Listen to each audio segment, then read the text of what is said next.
CAPSI podcast series, Conversations on African Philanthropy.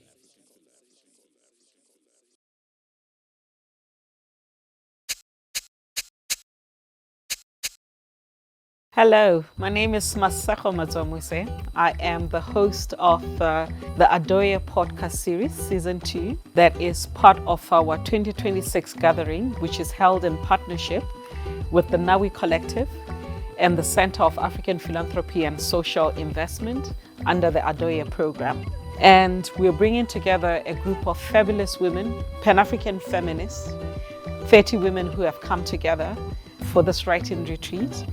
And we are curating a space that recognizes writing as political work, storytelling as a site of healing, and community as essential to sustaining feminist thought and creativity on the continent. And through the podcast, you'll get to hear about the incredible work that the individuals who are part and who are participating in this year's retreat are involved in.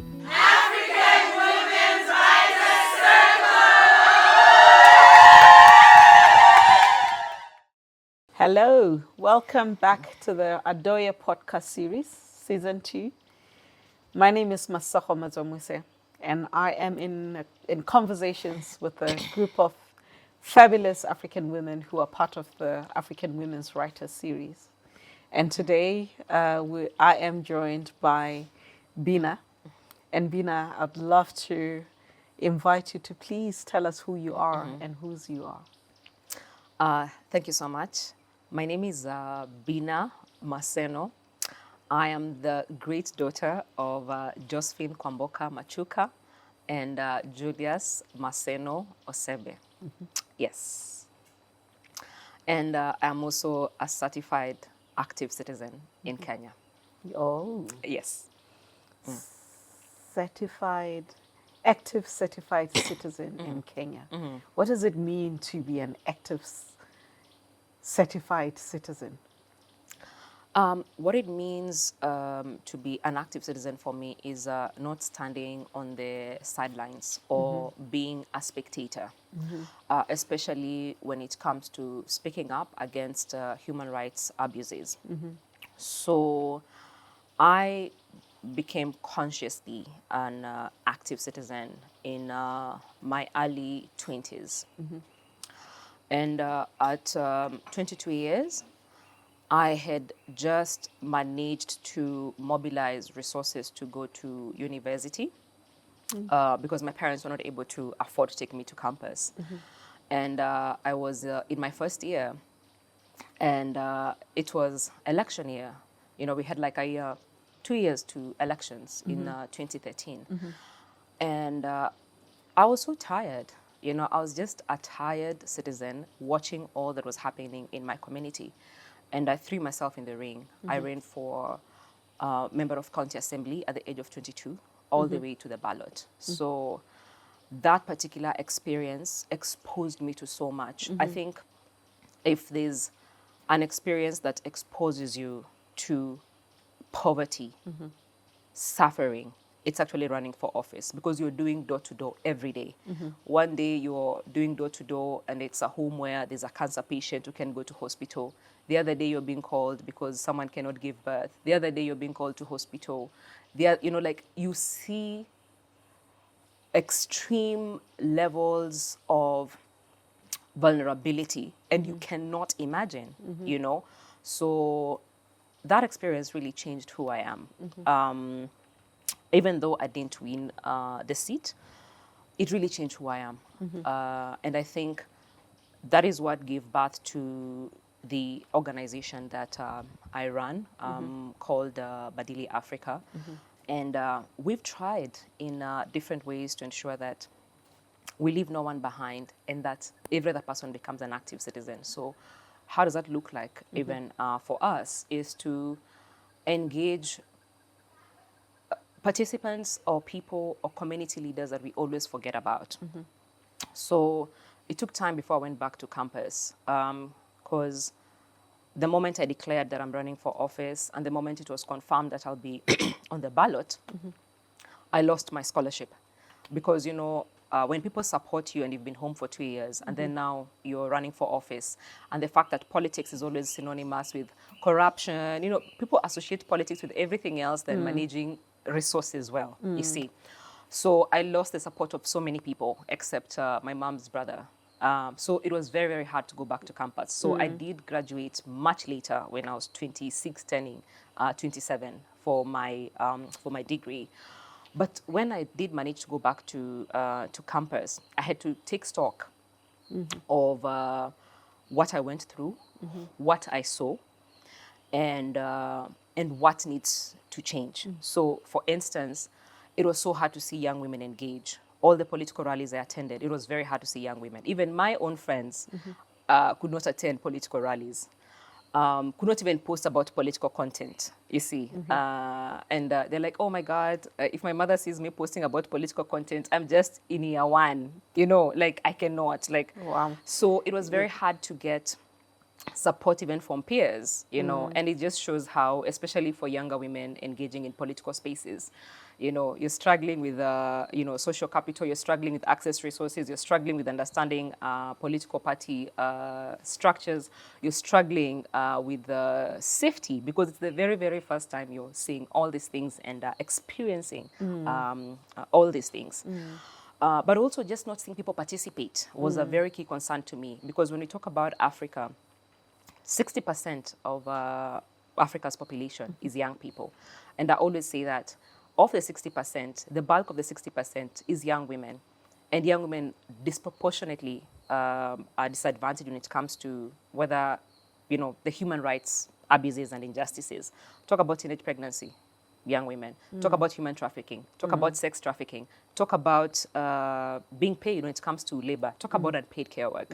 And so for me, not seeing young women in spaces of decision making was a key concern. Yeah. And we had to see how to innovate to ensure we don't leave anyone behind. Yeah. Thank you for sharing that journey with us, because suddenly it made sense for me why you do the work that you do, as you share the story about mobilizing resources so you can get an education and realizing that the reason why you have to mobilize the resources is there's something wrong with the system and the structural drivers that were at play. And then going into politics to fix it, but you lose the support of your people. Yes. Because they don't see the education and political consciousness as two things that can coexist, and that one person can do the same thing. And you go into the academia space.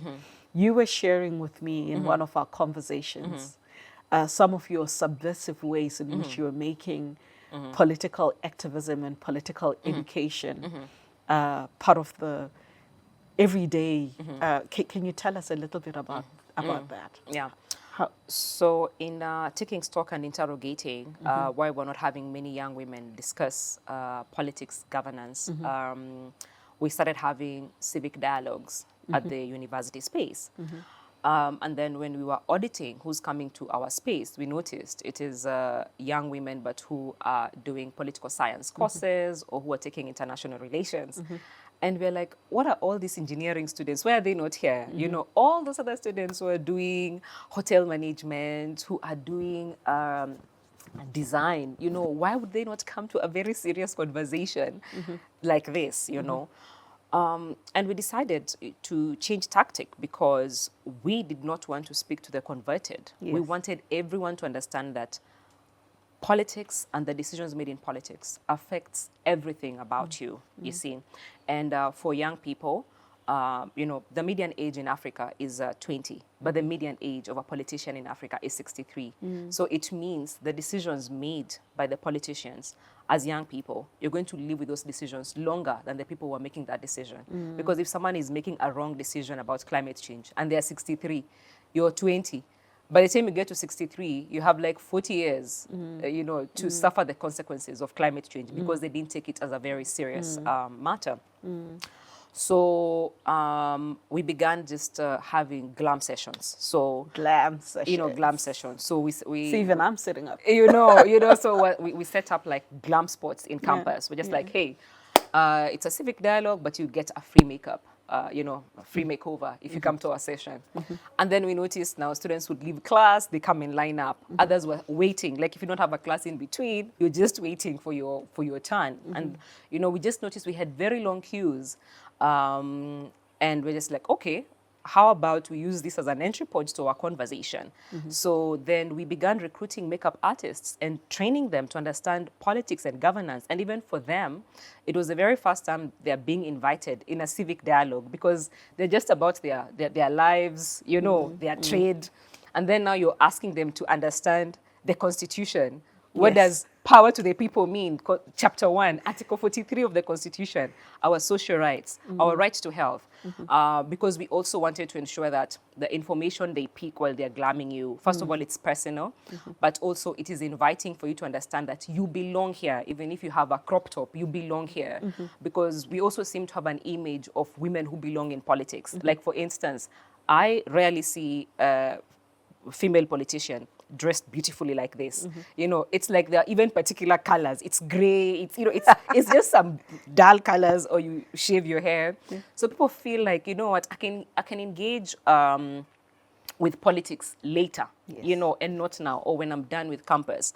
But you see, even in campus, there's politics in campus, even the student governance politics. You need to understand them because there's a part of your school fees that goes to the student kitty. Do you query that? It goes to take care of student welfare. You have a campus president, so for them to understand how to engage as an active citizen, because you have time in campus. How do you connect sexual and gender-based violence to politics, because even when you look at the cases of femicide, sadly, majority of them are actually young women in learning institutions, at least for my own country. The majority of them are below 25, like the cases we've been tracking over time. How do you connect that to political participation? Your hair. Politics determines whether you're going to still wear Brazilian hair or you're going to shave your hair. It's that serious. Yes. The things you care, the things you care about. The cost of things. The cost, the cost of things, your own health, how you show up, because if today I can't wear my crop top because to go to a certain place because of safety, then how do you tie that to the politics of the day? Because also, majority of the politicians, sadly, even during campaigns, they will never prioritize violence. Never. I've never had any political leader, even during campaigns, saying, if you elect me, one of the things I'm going to ensure is that we reduce levels of violence. Even the way we frame political priorities is so masculine, you see. And sometimes it's so important for us to ensure that our voices are not missing. And so that really shifted even how we engage at that particular level, and even how they engage post-campus, you see, and back to their communities, because now they understand, hey, okay, this is actually very, very serious because, matters of cost of living, my health while I'm in campus, my safety while I'm here, gender-based violence while I'm here, even slaying, politics determines whether you'll slay or not, everything, So. Makeup is serious business, and looking good as it's a political tool. It's a political tool. Yeah. And like really creating that safe environment, non-threatening environment to have very serious discourse on the state of the economy, the state of the nation, but also, as you say, the agency that individuals have and birthing activism. That's really amazing work. Now, Bina the writer, I mean, you do this work of organizing. You also write already. You write well.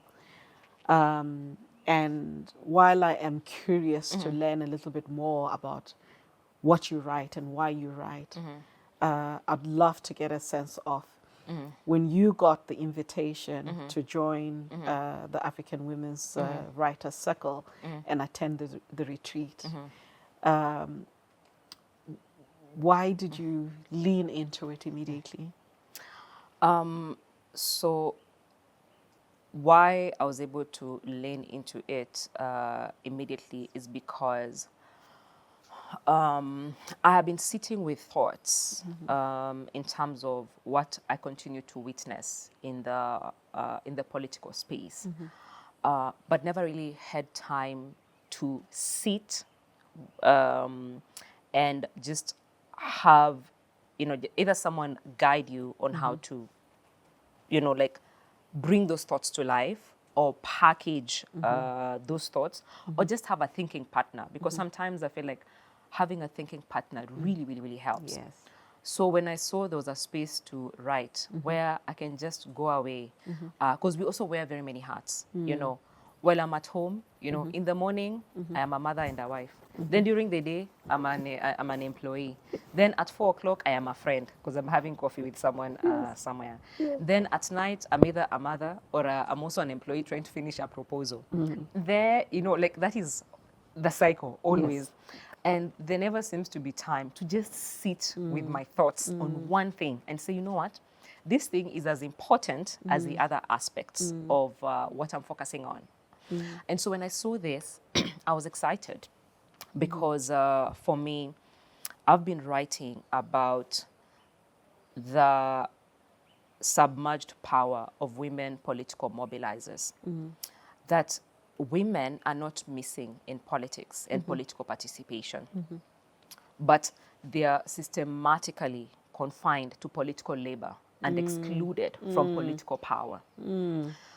Because when you think about how the political machinery works, the political infrastructure includes campaign mobilizers, persuaders, resource mobilizers,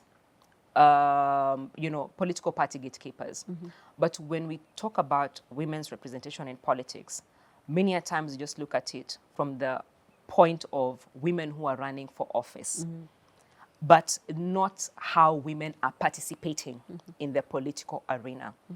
So I have participated in different ways in 3 elections, in 2013, in 2017, of course, our elections was annulled again. People went to the ballot again. And in 2022. Women are the blood that fuels the political machinery and engine. Yeah.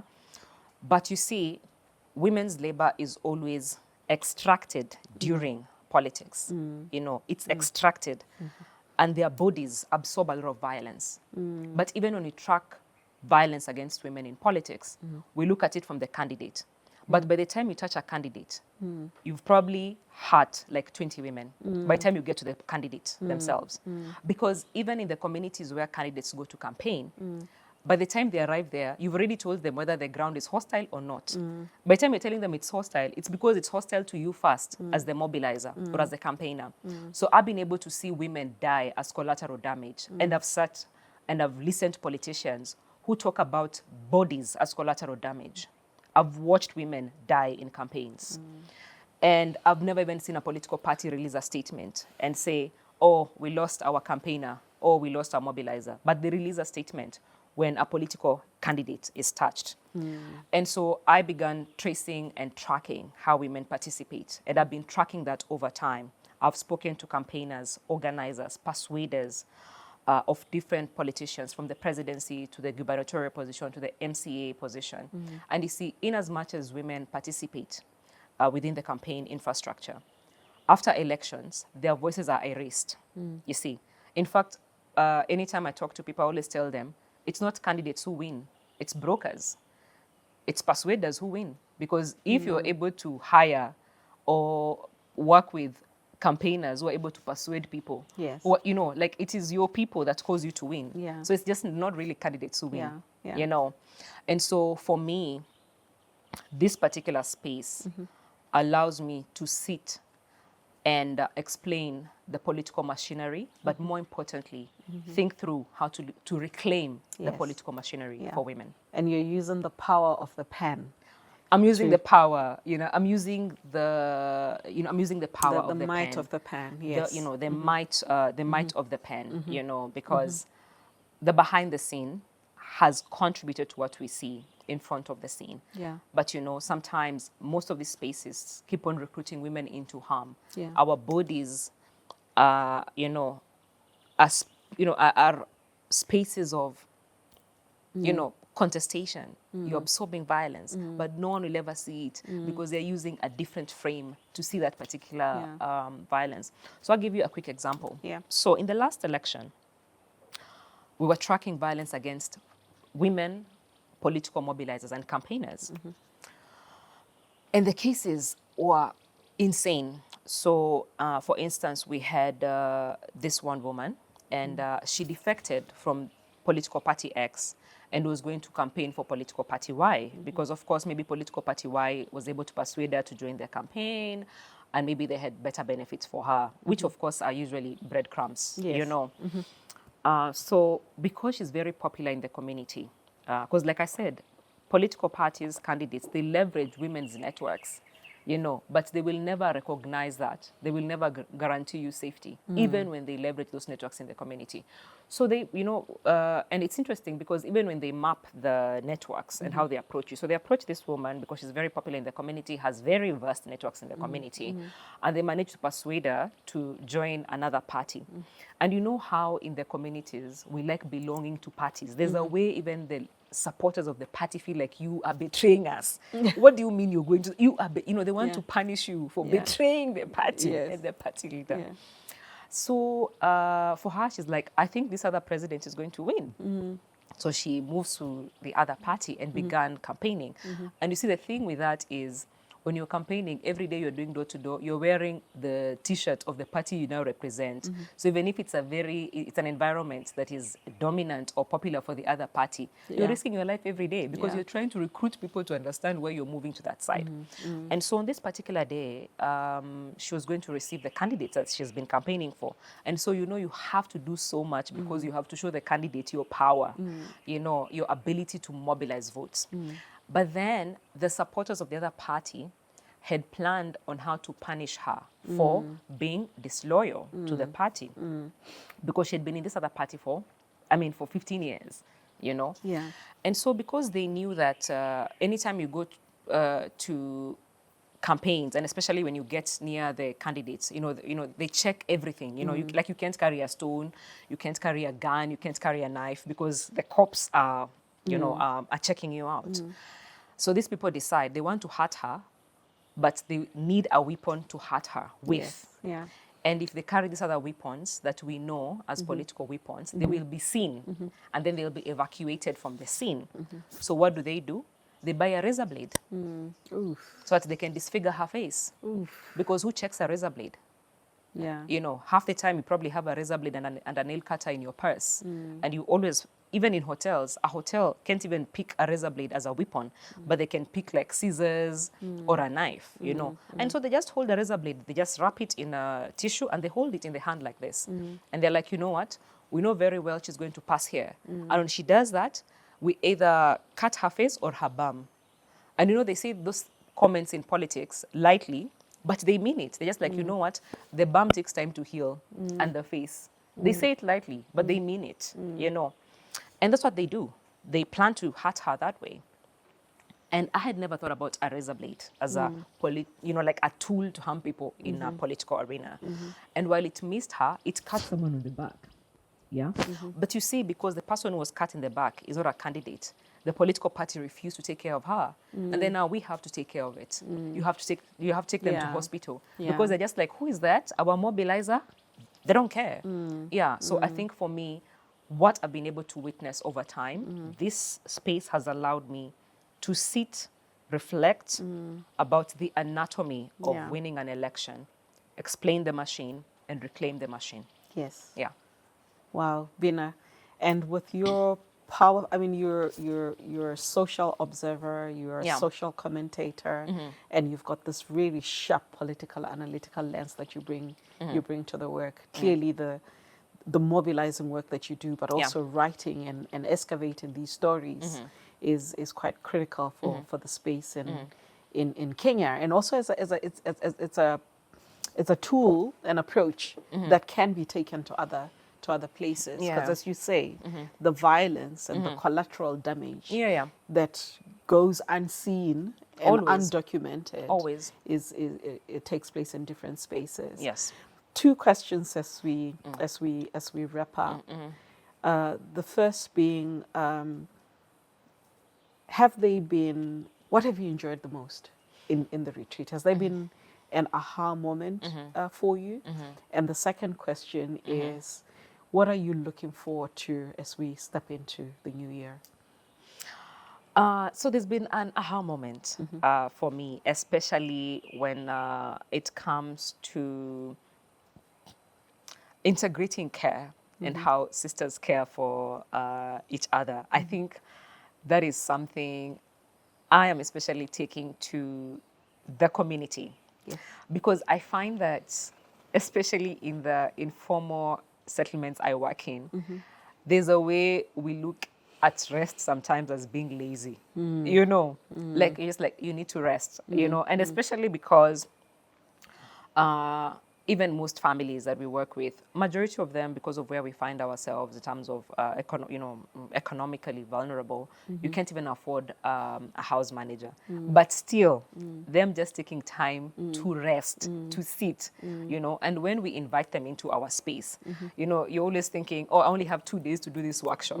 And I'm like, you know, I was telling my my team members that one day we should just invite them to a workshop where we just rest. Because rest is resistance. Yeah, and we're just like, what are we doing? We're just resting today. You know, like we're not discussing anything because, you know,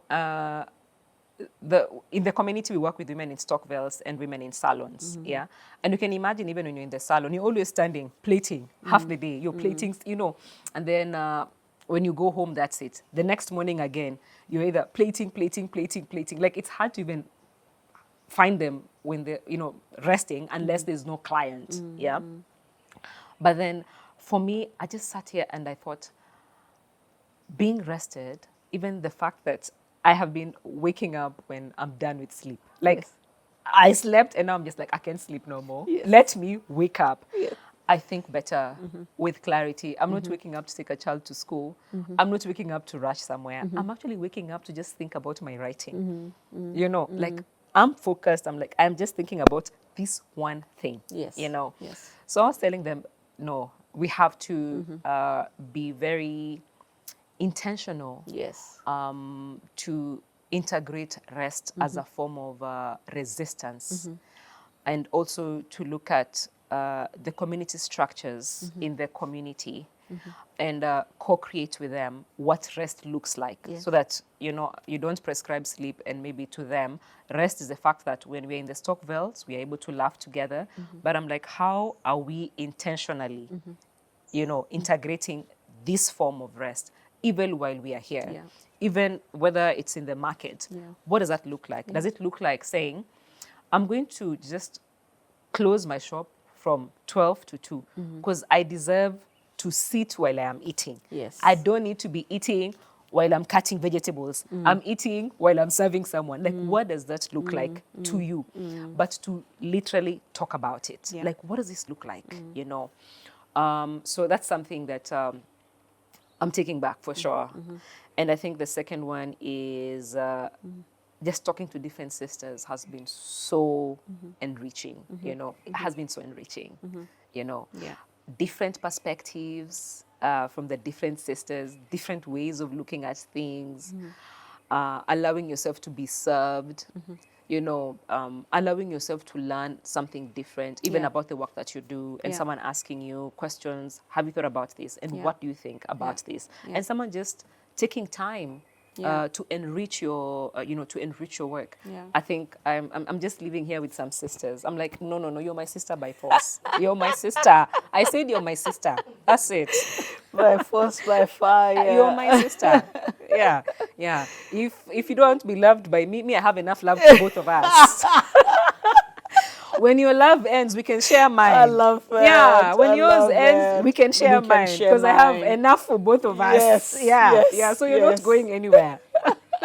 When your cup is feeling empty, I will refill it with I have mine. enough. Yes, We can share mine. That is such a beautiful and a generous note to end on. Bina, thank you so much for joining us.